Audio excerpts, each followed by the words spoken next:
I'm Sybil Madison, your Deputy Mayor for Education and Human Services, and I'm here with Dr. Allison Arwady. Good morning. She's your Commissioner for the Chicago Department of Public Health. This is where you get your latest news on COVID-19 in Chicago, and we welcome your questions. You can put them in the chat box below, or you can send them to us through Facebook or Twitter using the hashtag AskDrArwady. We always start off by checking our physical distance. Looks good. We look really good today. And just a reminder to you to do that as well. As we move into coming out of the stay-at-home order, it's really important to keep that 6 feet of physical distance, as well as to wear a face covering, especially if you're in spaces where you cannot keep that distance. Dr. Arwady, what's the latest? All right. So first of all, you should go to chicago.gov/coronavirus for all of the latest. There's a tab up at the top for data and latest reports. And we had a very data-focused day yesterday, and actually we're doing another Science Saturday today. That's right. We probably will be, once we move into phase 3, probably not doing some weekend updates, for example. So we may have to move some of the science to a different day. But in any case, thanks for joining. We looked back at a couple of the questions that people had this week that could have used a little more science around them, and are bringing some modeling data to you today for the first time, and some other good science stuff. So overall, we are at 44,637 cases in Chicago residents and 2,077 deaths. That was an increase of 477 cases and 25 deaths since the prior day. So, we continue to really have a number of days here of sub 500 cases. That is still a lot of cases, do not get me wrong, but it is much better than we were even just a week or two ago. And in that setting, of course, next Wednesday, June 3, is when we've noted that that'll be Chicago very carefully moving ahead into phase 3. Illinois is at 117,455 cases and 5,270 deaths. And I'll encourage you to go online if you want to take a look. Some of the reopening metrics are up there too, and there's a lot of data to continue to explore. Oh, all right. So let's get into our questions. Yep. And here from @OursDuo from Twitter, have we reached our peak yet? Okay. So I know a lot of you have had questions about peaks and what might happen. So we really, based on our cases, at this point, we reached a peak in early May, right around May 5, 6, in there in terms of cases. We sort of follow that with hospitalizations, follow that with everything else. The whole reason we're able to move ahead is because we've reached that peak and we are on the downward trajectory.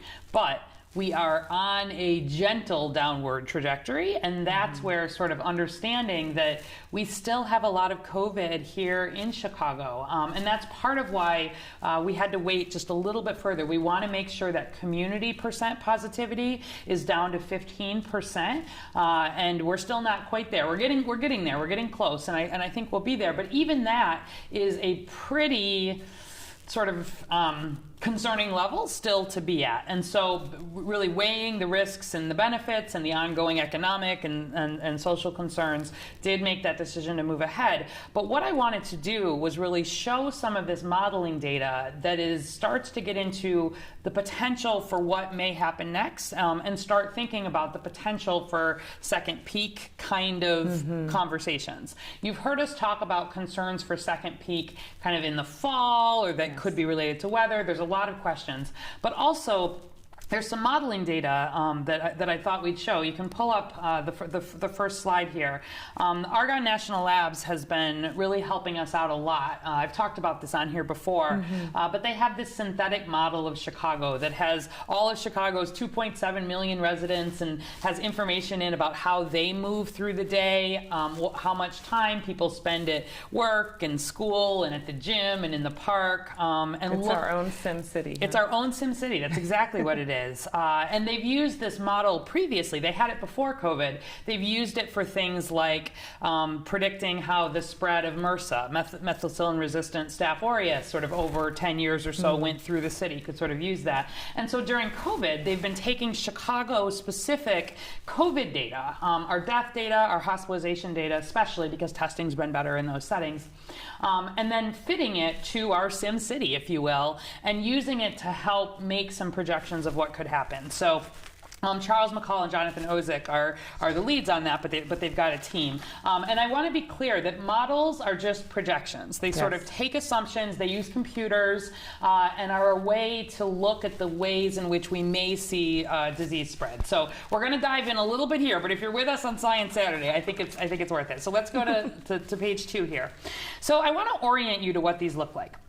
So this is a model of what new COVID-19 infections sort of could look like moving forward if we continue to have the same level of individual protective behaviors. So if we continue to keep our 6-foot distance, continue to wear the cloth face coverings, especially in settings where you can't keep that distance, continue the hand hygiene, just be cautious and protective. So it is assuming that we're moving around. It is assuming that we're moving around with exactly these precautions. Exactly. And that's sort of what this shows. So on the x-axis, these are dates. So April, May, June, July, August, moving forward. And then on the y-axis, this is the part I want to talk through a little bit, because when you see this scale, 1e plus 0.5, that's scientific notation for like an exponential scale. And so in red here, we put what this means. You can see that like it doesn't go from 10 to 20 to 30 to 40 to 50. It goes from 10 to 100 to 1,000 to 10,000 to 100,000. And it's important to sort of understand that scale so you can see the change. And the black line, the squiggly line that we see moving forward, is kind of like the average, the average of new infections moving forward. So you can see that in March was really when this all peaked up, and then they've been ticking along. The yellow on either side kind of represents a sort of worst or a best case scenario. Again, this is a model, so it's there's a lot of variability in it. Yep. And then the red line here marks sort of a starting of easing June 1st, or it'll be June 3rd in Chicago, but this is the idea. And then we make an assumption that for the model, we ease the sort of government societal restrictions over the next 90 days. Now, in 90 days, we still will not be all the way back to where we were pre-pandemic, right? There still will be restrictions of certain kinds, but for the sake of the model, that's sort of the assumption.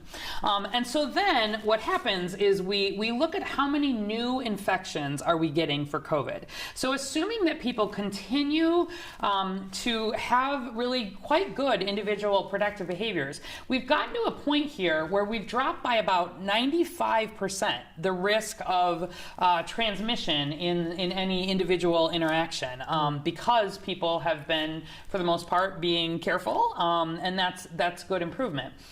But the other thing is that we know, and we've talked about this too, there are a lot of people who have had COVID-19 in Chicago and were never diagnosed. Yeah. And how do we know that? So first of all, we know that there was not a lot of testing, especially early on. But also, we have some sense, although there are still a lot of questions about this, about what's called the case fatality ratio. How likely is it that someone who has COVID will die from COVID? And early on, there's been numbers all over the place here. My sense is that this is going to be less than 1% at the end of the day. That probably of the if 100 people get COVID, less than one of them, in effect, will probably die from it. And some of this we'll only start to learn as we do more of these big-scale serology studies and really have some understanding about people who may have had very mild or asymptomatic infection. So right now, our case fatality rate in Chicago, do you know what it is? I think it's around 4%. Yeah, exactly, 4.7%. So that means that almost 5% of the people who have had COVID in Chicago have died, 1 in 20. It's a little less than that because it's 4.7.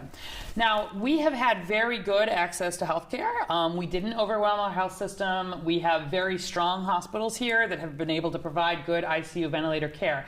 And so there is no chance that the actual case fatality rate is 5%. Yeah. If we say it's, even if it were 1%, you'd say there are probably 5 times as many cases that just have not been tested, have not been detected. And if we assume it's probably somewhat less than 1%, perhaps it could be 6 or even 8 times the number of cases. So I just want to make that point, because if we look at how many new infections we're seeing here, like right in June 1st here, see this in if you look over May 1st, about 5,249 infections there. Like, let's say it was, 5 to 6 times. That's when we were up in the almost like 1,000 a day range, where we were really at our worst in terms of number of cases. And then if you come ahead to where we are now in June, 4,000 a day or so, that is is that 6 to 8 times. But you see that really in the scale, this sort of logarithmic exponential type scale, this looks pretty flat, but it can have a lot of change over time. And so this suggests that if we start easing June 1st and then move forward, we will see some continued decline here. Sort of if you look at July, we'd be down to, probably true under 3,000. And so it would, the numbers that we were testing would probably look even lower. But then as things continue to open, we would probably see some more infections. So this is kind of making the point that this is not going away. It is not likely to go away here in Chicago, or really probably anywhere in the U.S., to be perfectly frank. Which is why you say this is not a no-risk This is not a no-risk situation, and it's why we make the point that people who have these underlying conditions and people who are older, it's especially important that we're protecting them. Okay, so everybody sort of understands this graph. Now we'll be faster on the other ones. Let's move to slide 3. So this gets into what happens if we start seeing drop-offs in people's individual behavior.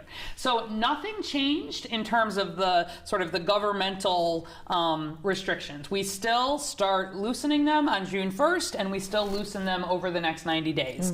But the only thing that changes is we go from a 95% reduction in terms of the risk of infection down to an 80% reduction. So people stop physical distancing, they stop wearing face coverings, they stop doing hand hygiene, they have a lot more interactions with people. And look at what happens. Again, remember our logarithmic scale here. We start in the same place, about 4,500 infections, new infections a day here in June. But by July, we're at 10,000. And by August, we're up to the potential of 40,000 new infections. And if we were seeing that, you would then, that would be a true, big second peak. And if you see that peak, you then do see it coming down a little bit later. But let's look at just one more for the sake of argument, slide 4. So here, same thing, open June, beginning of June, ease over 90 days. If people go from dropping from a 95% just to a 70% reduction, so again, just not worrying about COVID, we have the potential, again, it's a model, but we have the potential to see really even a month from now, by July 1st, the potential for, 5 times as many cases as we have right now. And by August, as many as potentially 36,000. And so that's concerning. Yes. Now, remember back to flattening the curve. Why did we most need to flatten the curve?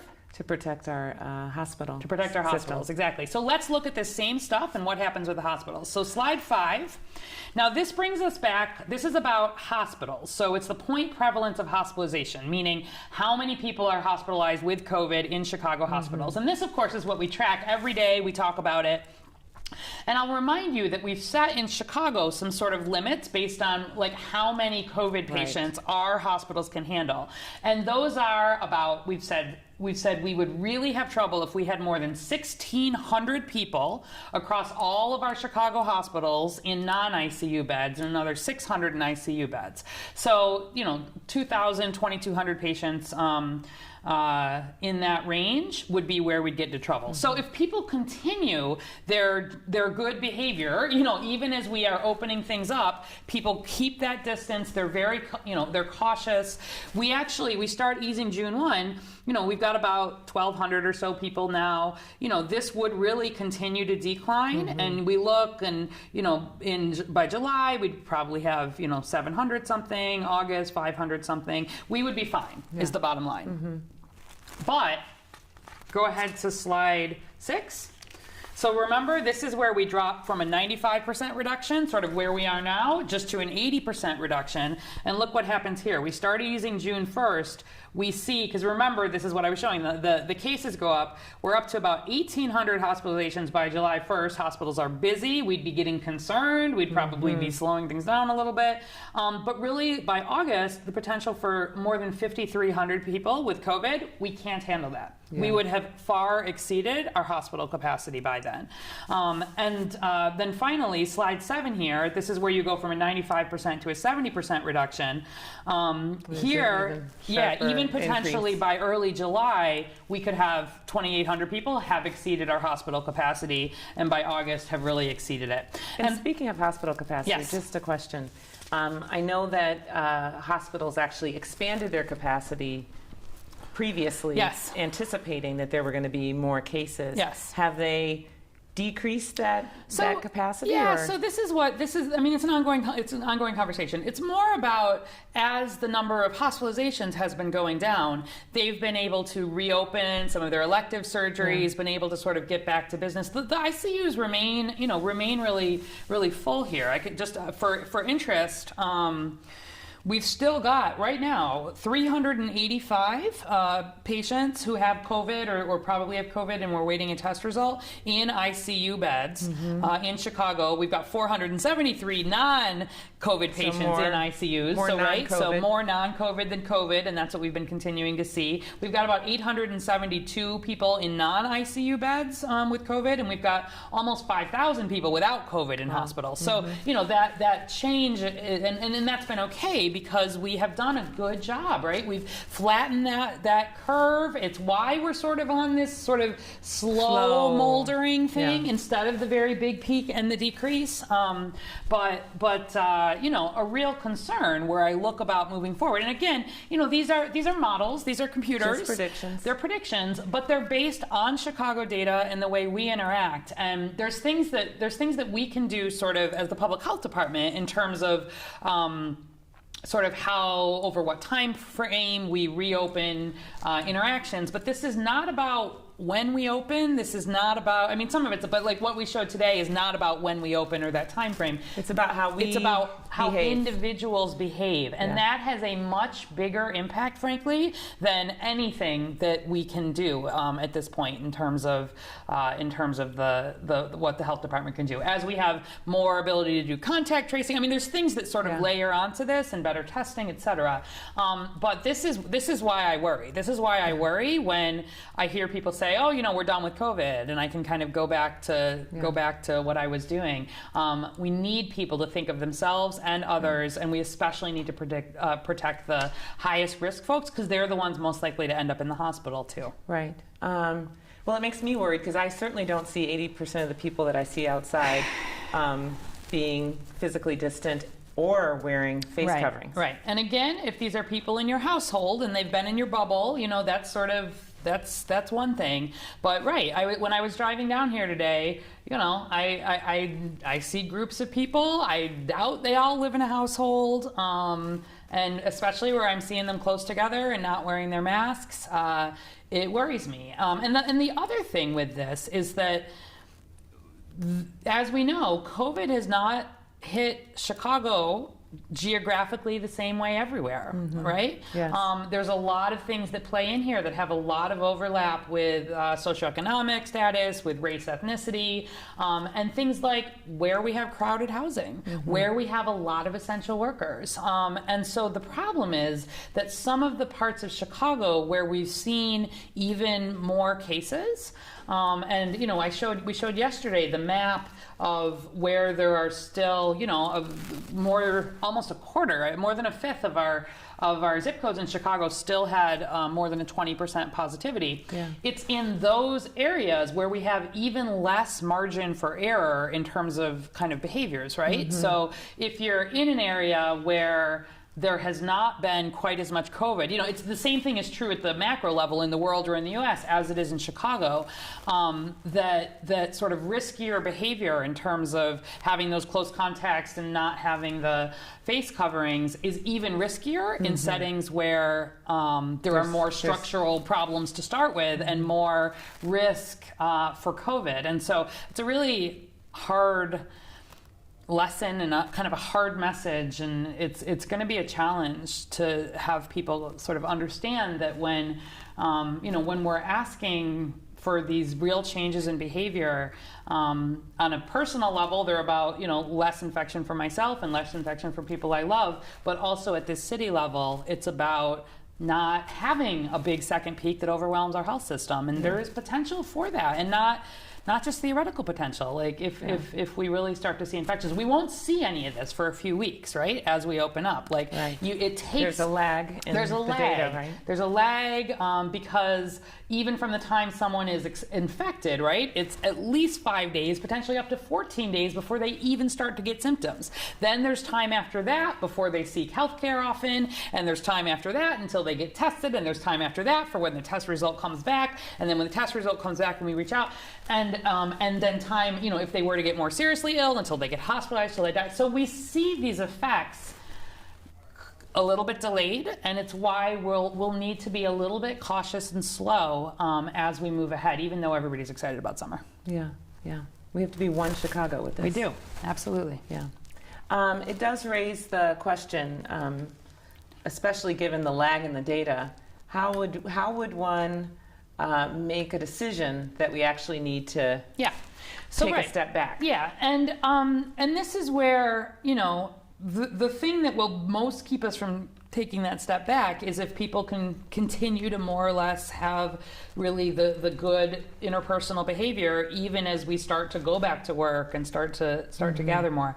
But the reason we're following all of these metrics so carefully is because there are some we see sooner than others. So like the emergency department visits, that syndromic surveillance, that one doesn't depend on testing, it doesn't depend on diagnosis, et cetera. You can sort of see that a little bit faster. Some of the percent positivity is important because we can again do some correcting for how much testing is being done and sort of at the community level get a sense of that.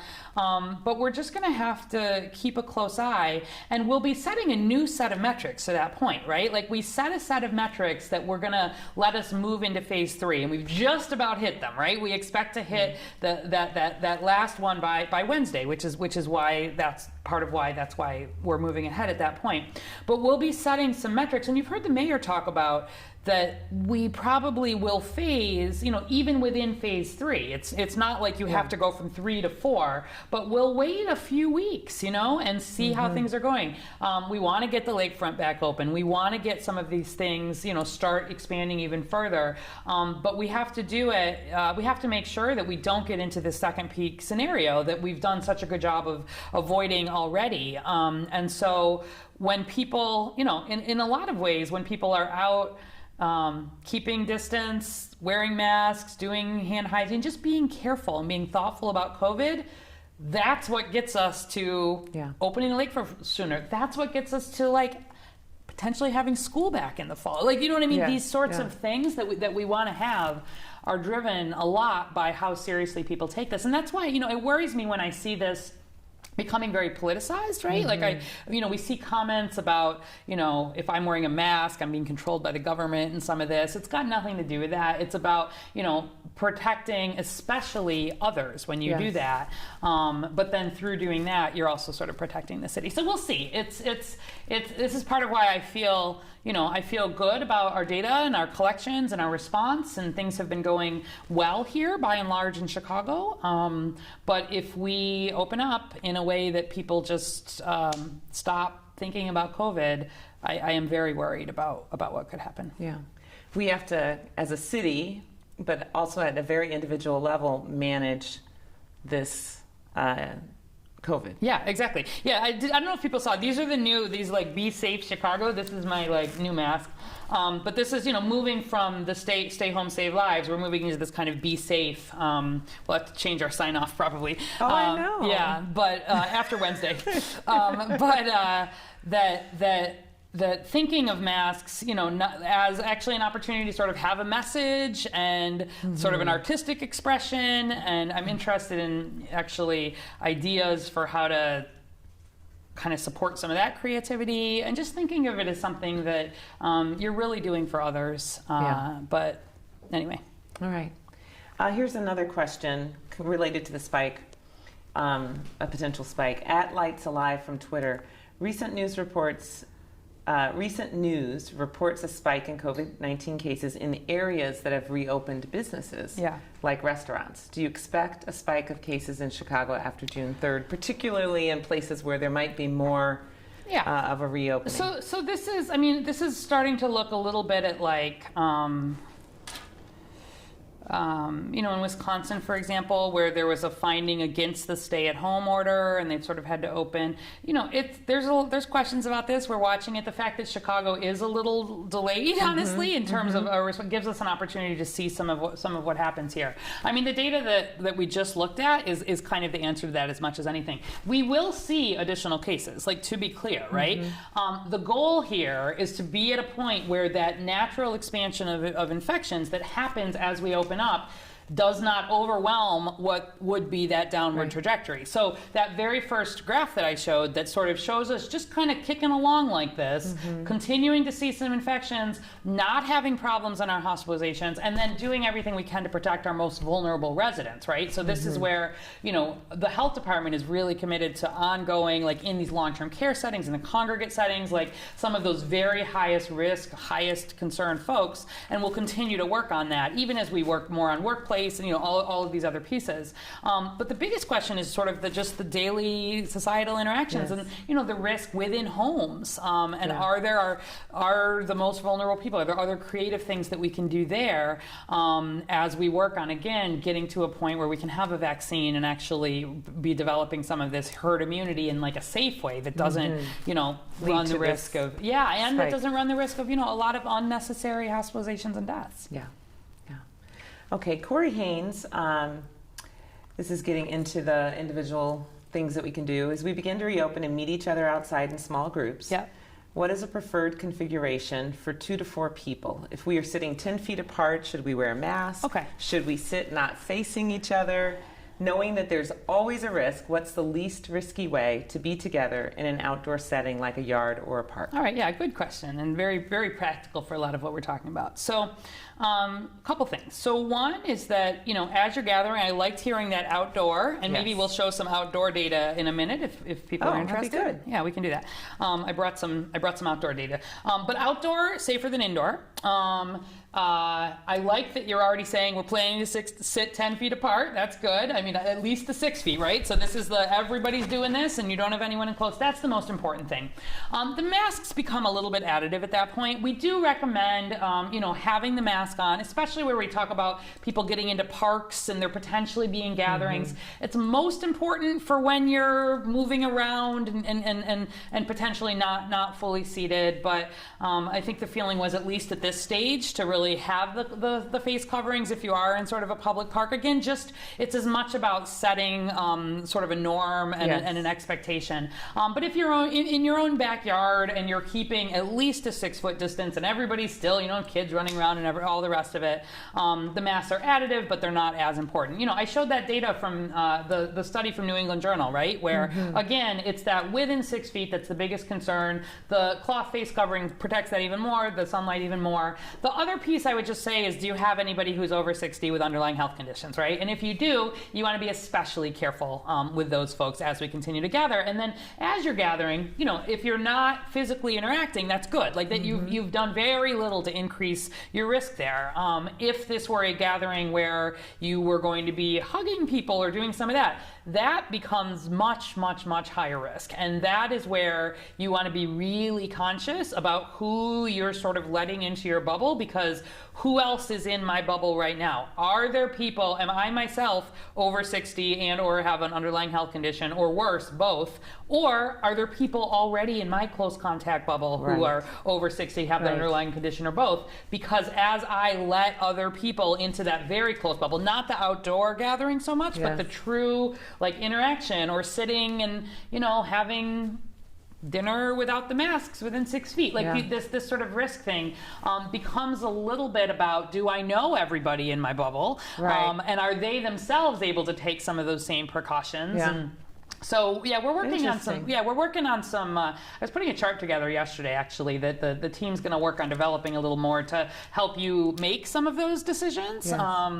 But it's all just about risk. So it makes me think about thinking that when I'm out, I'm actually out with whoever I live with. Exactly. I'm sitting right there with everybody I live with is there with me. Exactly. As a way to kind of have a frame. Exactly. And especially early on, right? Like again, as we hopefully make progress here, the risk will decrease and we'll be able to lighten it. But right now, that's exactly how I want people to think about it. Yeah.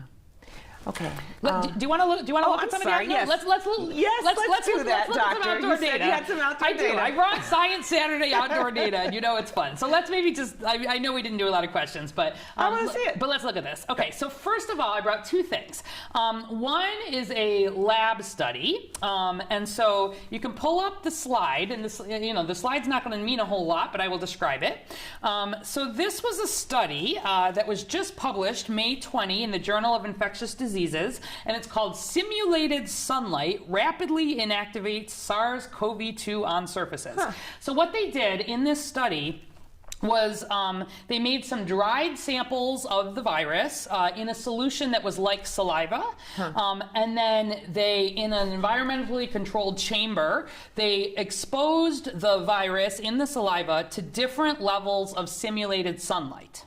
Okay. And I don't know if this matters. Yeah. But was the virus alive? The virus was alive. Okay. Yes, the virus is alive in like fake saliva, basically. Okay. And then they basically captured it over time. Excuse me. I did not sneeze in Sybil's direction. Okay. So basically what this is showing us here, on the left, this 1.6 WM squared UVB, that just means the amount of UV ultraviolet B radiation that would come in sunlight, and specifically in sort of summer sunlight at noon at a latitude, similar to Chicago or similar to New York City, that what happens is these little gray dots are the virus itself, and they basically went and tried to capture and recover the virus. And they found that when in this little study you had all these viral particles in sunlight or fake sunlight, it killed it very quickly. And actually about 90% of that virus got inactivated or killed every 7 minutes in the sunlight. And so you can see that by the time you got down to about 18 minutes here, they really were recovering very little virus at all. In contrast, on the right here, we got the same chamber, the same live virus in the fake saliva.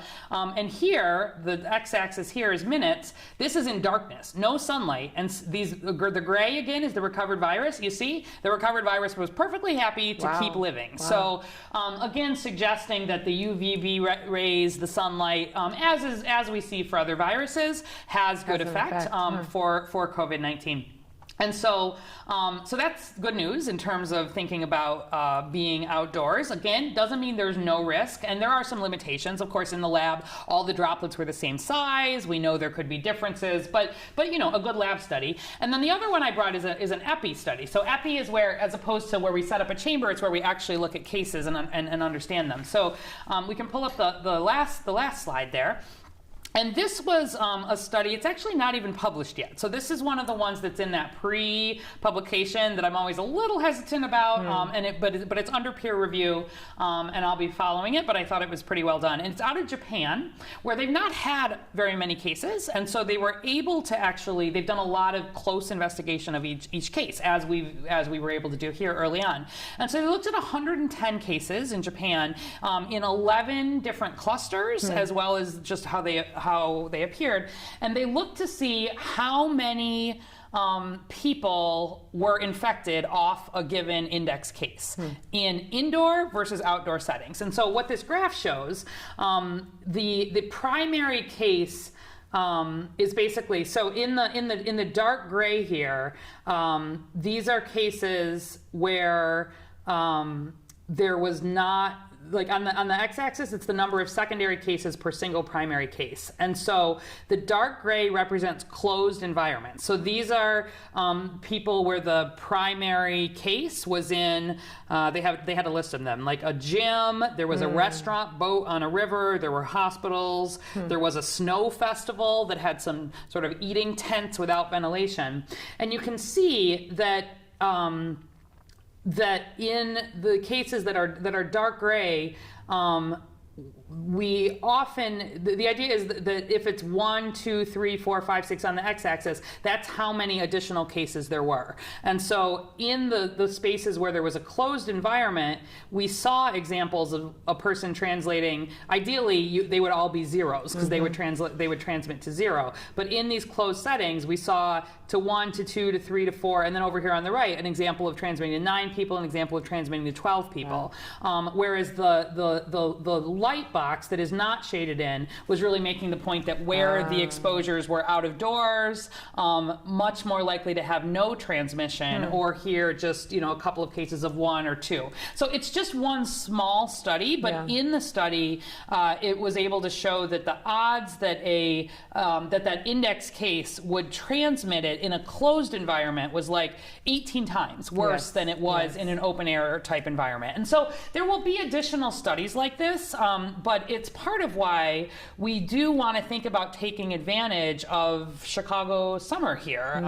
And both that we're likely to have, where there is sunlight, some decreased risk of especially those fomites, the little droplets that can be on surfaces, get deactivated faster, but also that there is probably just less risk for infection in general. And so that's why, yesterday the mayor announced the open streets and thinking about some careful outdoor dining and having the appropriate spacing and out of doors, thinking about potentially out of doors for church, music down the line, some of this. I think it certainly is it is not a risk-free environment, but it is a less risky environment to be sure. Yeah. Well, that's good to know. Yeah. Great. So I think we're near the end of our Science Saturday. There was a lot of science in this one. Yes. Thank you, Doctor. How about some good stuff? Do you have some things you want to share? Yeah, just briefly. Okay, so first of all, there is a food pantry in Westtown that is interested in volunteers, if anybody's interested in volunteering. The Westtown Food Pantry at Northwestern Settlement. So Northwestern University Settlement House, 1400 West Augusta Boulevard. It's a social service organization. It's been around more than 125 years. They're expanding their food pantry. And so it's open from 9 to noon on Tuesdays, Wednesdays, and Thursdays. It's contactless distribution of pre-packed bags, but they're looking for volunteers. So that if anybody is interested in potentially volunteering to help with distributing food, they're looking for 4-hour shifts. So 8:30 to 12:30 p.m. Monday through Thursday. So if you are interested in actually helping to be part of that, you can sign up by emailing info@nush.org. That's info@nush.org, and look up Northwestern University Settlement House and you'll find it. Also just wanted to highlight, did you want to mention the DJ series? Oh, you say. All right, so for My Chai My Future, we've got the Saturday DJ series. So today from 4 to 5 p.m. Featuring DJ Caleb. Yes. So live on @DJ Caleb Instagram, or you can link to it from the website. And then finally, I would encourage people, if you haven't had a chance, to take a look at the reopening guidelines. So there's been a lot coming out over the last really week or so. But looking ahead toward Wednesday, you can get there as always off chicago.gov/coronavirus, but also you can just go to chicago.gov/reopening. There's all kinds of guidelines. There's resources. There's downloadable posters, there's signs in different languages, there's really best practices for protecting yourself, protecting others, and looking ahead. So if you've not had a chance to do that, I encourage you to really check it out. They did a nice job, I think, of making some really good like pictures and images of what it's going to be like in some of the different industries. And as we carefully open up, if people continue having that individual level protection behavior, these are the things that will be happening in the environment to really help limit it sort of in a structural way. But it's going to take all of this together. So really, if you've not checked it out, I encourage you to. I think they really have done it's been a what huge I like effort. about the guidelines is, as a resident of Chicago, you know what to expect. Yes. And so you can they have one for childcare, they have one for retail, for restaurants. So it also helps you kind of assess your situation. Yes. And know what to look for. Yeah. When you're out and about, and maybe help you make some decisions That's about right. whether the place that you're going to has prepared enough for you to feel like you want to participate there. Right. And it's been a really big effort. There's been pulling together lots of industry groups with obviously public health, economic, really, and then see even some of the graphic artists and stuff about how to show some of this. So I'm sure you'll have questions when you look at it, and be interested to hear what questions and feedback people have. We will continue to we are only just moving into phase 3. We will continue to be developing guidance, suggestions. We're finding things. Obviously, there are ongoing conversations with the state. At the health department, our primary focus is to keep watching the data, to keep making sure that as we do move ahead, we are doing it carefully and in a way that runs less risk of, potentially having us get into trouble. But really, you have done a good job, Chicago, by and large, really. And if we can keep doing that this summer, we will get through this well. We will. It's up to us. It's up to us. It's up to you. So we're still under stay-at-home We order. are. So we will see you again on Monday at 11 a.m. Until then, stay home And save lives. See you Monday.